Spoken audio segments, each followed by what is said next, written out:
Un homme, écoutez bien cette chose-là qui va venir, écoutez bien celle-là.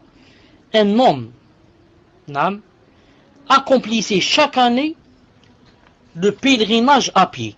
Un homme faisait chaque année, accomplissait chaque année le pèlerinage à pied. Il allait jusqu'à la Mecque à pied. Quand on dit ça, ça veut dire que peut-être qu'il n'était pas très loin. 100 km, 200. Non, 100, 200, c'est pas beaucoup à pied. Autrefois, il y a des gens qui partaient d'Afrique.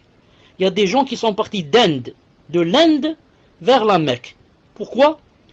Vous savez, hein, c'est vraiment un pilier, le Hajj. C'est pas n'importe quoi. Et autrefois, il y avait l'iman, il y avait la foi. Pas la dunya dans le cœur. Non, il y avait la foi, il y avait Kda. Et beaucoup sont morts en chemin. Donc il y avait un homme qui accomplissait chaque année le pèlerinage à pied. Peut-être qu'il était peut-être à 50 km, peut-être. Hein. Alors, un soir, alors qu'il dormait sur son lit, sa mère lui demanda à boire. Elle lui a dit, mon fils, va me ramener un peu d'eau. Il lui fut pénible de se lever pour apporter de l'eau à sa mère. Il lui fut pénible, vraiment difficile. Comment maintenant je vais lui donner de l'eau alors que je me suis presque endormi, etc. Et à ce moment-là, il se souvint de ses pèlerinages accomplis à pied, qui ne lui causaient aucune peine. Des centaines de kilomètres ne lui causaient aucune peine. Alors que quelques mètres pour sa mère, il a trouvé ça pénible.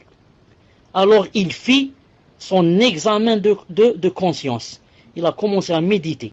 Pourquoi? Je peux faire 100 km pour la Mecque et pour ma mère, je ne peux pas faire quelques mètres.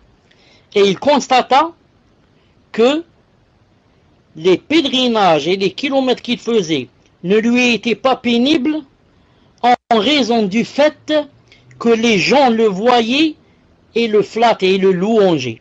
Les gens le voyaient, disaient, Masha'Allah, voilà X qui va chaque année à pied au Hajj. Alors que là, quand il va servir sa mère, il n'y a personne qui le voit. Il n'y a pas les gens qui vont lui faire des éloges. Alors il sut qu'il était dupé. Il sut que Shaitan avait joué de lui. Je peux faire 100 km si les gens me voient et me font des éloges et disent, oh, masha'Allah, il va au Hajj à pied. Celui-là, c'est un pieux, c'est un ascète, masha'Allah. Mais si ma mère me demande juste un verre d'eau, juste quelques mètres, je peux pas. Il n'y a personne qui me voit. J'ai mon cœur malade. J'ai mon cœur qui est malade. Là, c'est trop tard.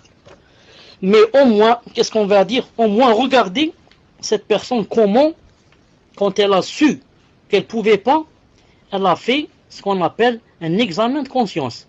Elle n'a pas dit je peux pas et je m'endors. Mais il médite. Pourquoi je peux pas? Pourquoi le Hajj je peux et ça je peux pas? Et il est arrivé, alhamdoulilah, à quoi? À un bon résultat. Il a su qu'il a été dupé. Donc, Inch'Allah Ta'ala, donc il va se corriger.